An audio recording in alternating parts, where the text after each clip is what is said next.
باپ کی ایک ہی خواہش تھی کہ اس کی اولاد اس کے ساتھ خاندانی کاروبار میں ہاتھ بٹھائے، لیکن سکندر کو تو بچپن سے ہی وکالت کی ڈگری حاصل کرنے کا شوق تھا۔ جیسے تیسے کر کے اس نے اپنی وکالت کی ڈگری مکمل کی۔ اب سکندر وکیل تھا، لیکن مجال ہے کہ ابھی کوئی کیس جیتا ہو۔ کالا کوٹ پہن کر بس لوگوں کو دکھایا کرتا تھا، بھائی میں وکیل ہوں۔ جیب میں پرانے سے ہزار ہزار کے 4 نوٹ تھے، اور وہ 4 نوٹ پچھلے 1 سال سے پاس تھے۔ وکیل ہونے کے ساتھ ساتھ جیب خرچ چلانے کے لیے منہ چھپائے ہیلمٹ پہنے ڈیلیوری بوائے کا کام بھی کیا کرتا تھا پارٹ ٹائم میں۔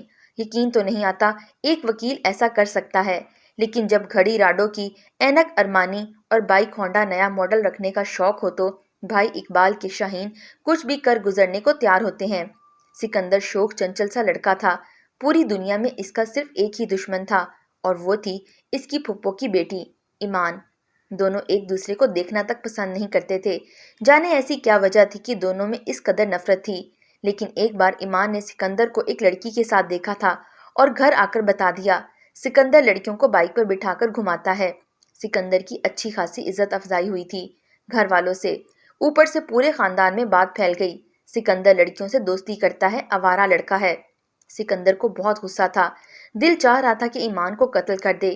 ایمان کپڑے واش کر رہی تھی، جان بوجھ کر واشنگ مشین کی وائر توڑ دی، پھر بیچاری کو 20 سوٹ ہاتھ سے ہی دھونے پڑے۔ سکندر نے کان میں آہستہ سے کہا، وکیل سے دشمنی کرو گی تو ایسا ہی حال ہوگا، اور جو تمہاری وجہ سے سارے خاندان میں میری بے عزتی ہوئی ہے، اس کا بدلہ تو میں لوں گا۔ ایمان کپڑے واش کرتے ہوئے بولی، شکل دیکھی ہے اپنی، بندر کہیں کے۔ شکل سے ایسے لگتا ہے کہ تم افریقہ سے آئے ہو، کیونکہ ایمان خوبصورت لڑکی تھی اور سکندر گندمی رنگ کا۔ دن گزرتے گئے، ایمان کے لیے رشتہ آیا۔ لڑکا بیرون ملک کسی کمپنی میں انجینئر تھا، مہینے کا 3 سے 4 لاکھ کماتا تھا، اور شادی کے بعد وہ ایمان کو ساتھ لے جانا چاہتا تھا۔ رشتے کی بات چل رہی تھی۔ سکندر نے من میں سوچا، اس کو تو کوئی فقیر ہی ملے گا، انجینئر سے تو شادی ہونے نہیں دوں گا۔ لڑکا دیکھنے والے آئے ہوئے تھے، ایمان اور وہ لڑکا جس سے شادی ہونی تھی، وہ دونوں گارڈن میں کھڑے باتیں کر رہے تھے۔ سب گھر والے ہال میں بیٹھے تھے۔ سکندر گھر میں داخل ہوا، ایمان کی طرف دیکھ کر پہلے مسکرایا، پھر بولا، دیکھو ایمان، میرے ساتھ ایسا نہ کرو، میں تم سے بہت پیار کرتا ہوں۔ یاد کرو جس دن بارش ہو رہی تھی، ہم دونوں ساری رات ٹیرس پہ بیٹھے باتیں کرتے رہے تھے، اور تم نے بولا تھا سکندر ہم کبھی جدا نہیں ہوں گے۔ وہ لڑکا سکندر کی جانب حیرت سے دیکھ رہا تھا۔ سکندر اس لڑکے سے مخاطب ہوا، بھائی صاحب معاف کرنا، لیکن ایمان میری محبت ہے، اور میں اس کے بنا اور یہ میرے بنا نہیں جی سکتی۔ لڑکے نے جب اتنا سنا تو غصے سے لال پیلا ہو گیا، چلا کر اپنے ماں باپ بہن کو آواز دی۔ سب حیران تھے، کیا ہوا؟ امی چلو یہاں سے، یہاں تو بغیرتی ہو رہی ہے۔ ایمان رو رہی تھی، سکندر کی طرف دیکھ رہی تھی۔ لڑکے والے چلے گئے۔ سکندر نہیں جانتا تھا کہ اس نے نادانی کی تھی، جیسے فلموں میں ہوتا ہے، لیکن حقیقت میں اس کا نتیجہ کچھ مختلف ہوتا ہے۔ جب حقیقت کا پتہ چلا سکندر نے سب کیا ہے تو سکندر کو باپ نے کافی جوتے مارے، سب نے باتیں بھی سنائی، اور فیصلہ یہ کیا ایمان اور سکندر کا نکاح کروا دیا جائے۔ یہ تو ناممکن سی بات تھی۔ دونوں ایک دوسرے کے دشمن جو ایک دوسرے کو دیکھنا پسند نہیں کرتے، وہ زندگی کیسے ساتھ گزاریں گے؟ دونوں نے بہت شور مچایا، لیکن بڑوں کی ضد نے ان کو شادی کے بندھن میں باندھ دیا۔ اب نفرت مزید آگے بڑھنے لگی۔ سردی کے دن تھے، سکندر نے کمبل اٹھایا اور سارا خود پر اوڑھ لیا۔